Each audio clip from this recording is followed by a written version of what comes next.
guys, and welcome to another episode of Bite of Geek.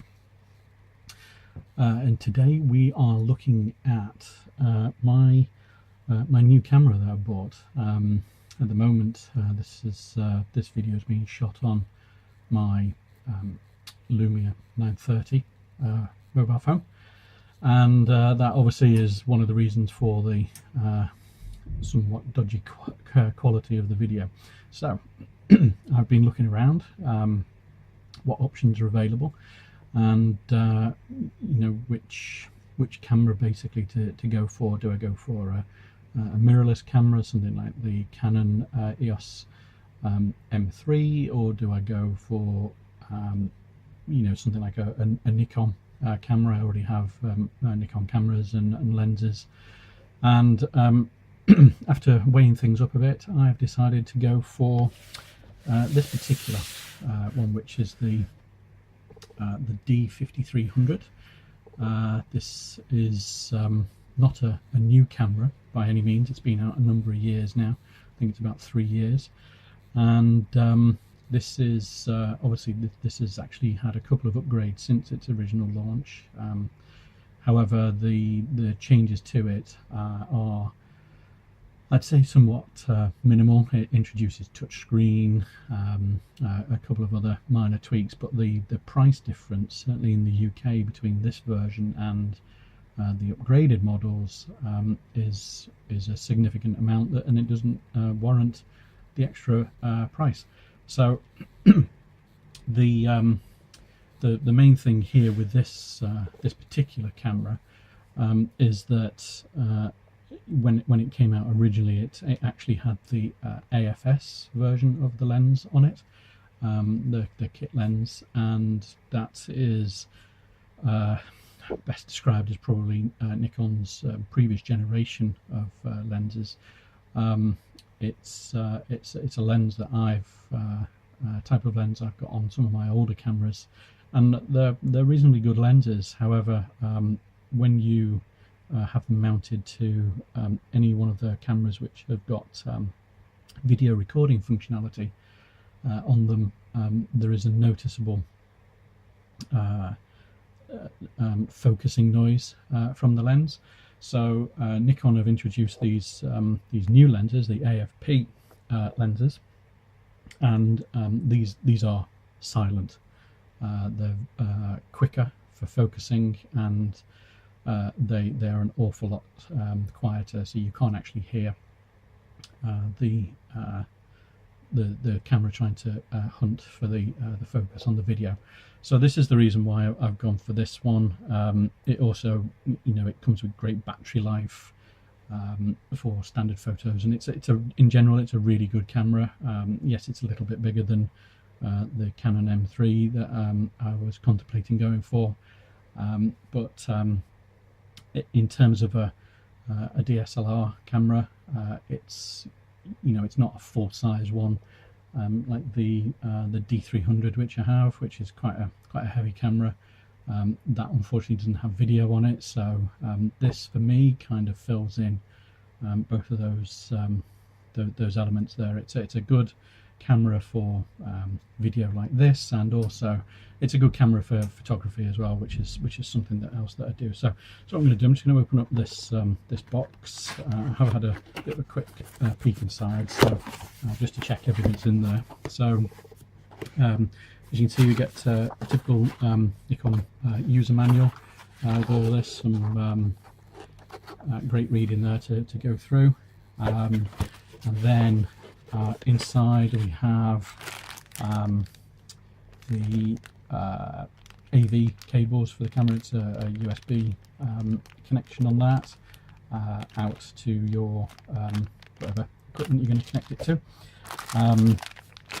Have a adapter there for, it's a 2-pin adapter. I'm guessing that's Europe or America on that, for the charger.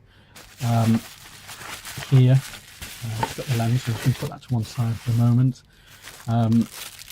We then got the charger. Now, compared to my previous chargers on my other Nikon cameras, this is a kind of like an all-in-one thing now. So you've no longer got the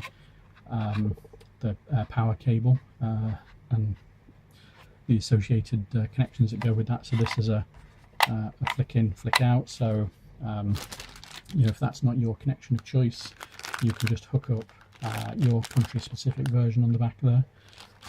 So in this box there's a UK 3-pin plug there.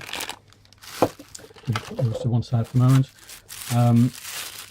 Battery, this is certainly from the cameras that I'm used to.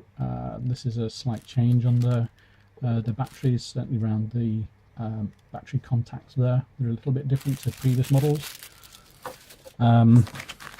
We have the traditional Nikon strap for the camera. That's the lens cover for the focusing eyepiece.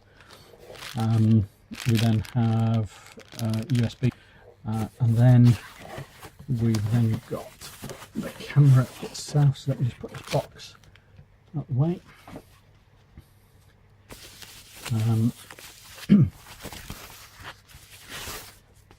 So this is the camera itself. As you can see, it's quite a nice looking unit there. It has a fully articulated screen. It's not a pop-up one like on the Canon, but then that came with problems if you stuck a microphone on the top. So this one you can turn that around, have it facing that way. You can fold it back in to the camera to see live shots. But you know, the main point of this one is that obviously whilst you're using it, you can then see your picture in the screen there.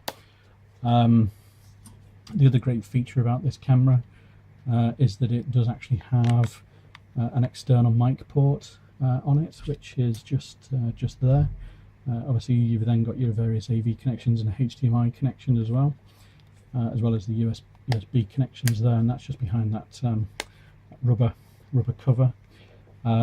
You've got your viewer finder there, which again on the Canon was an optional extra in order to achieve that.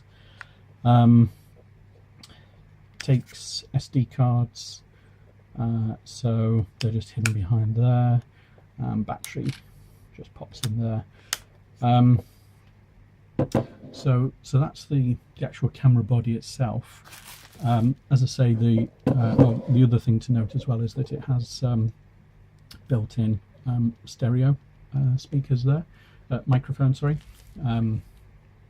So I'll be using this with an external microphone for the purpose of the videos, but I will be testing out and doing another bit of a review of what the overall functionality is like. I mean, it's got things like Wi-Fi built into it and GPS as well. So you know, that functionality is not something which I'm immediately interested in. It's more the video element of it for this.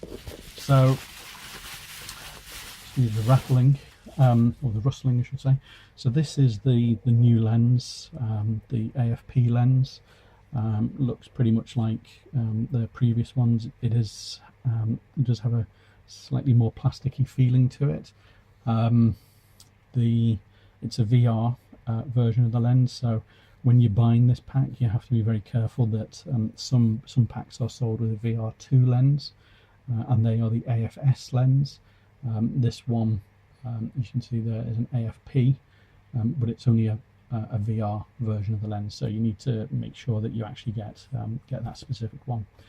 The other thing as well is that this lens is in what's probably classed as its compressed or its condensed format at the moment. So when you actually use the lens, you actually press this button beforehand and get it to do it. There you go. And then you extend the lens out, and that's ready to use then. And then you can use the focusing ring. So one of the other things to note as well, this doesn't have the typical manual or auto focus switch on it.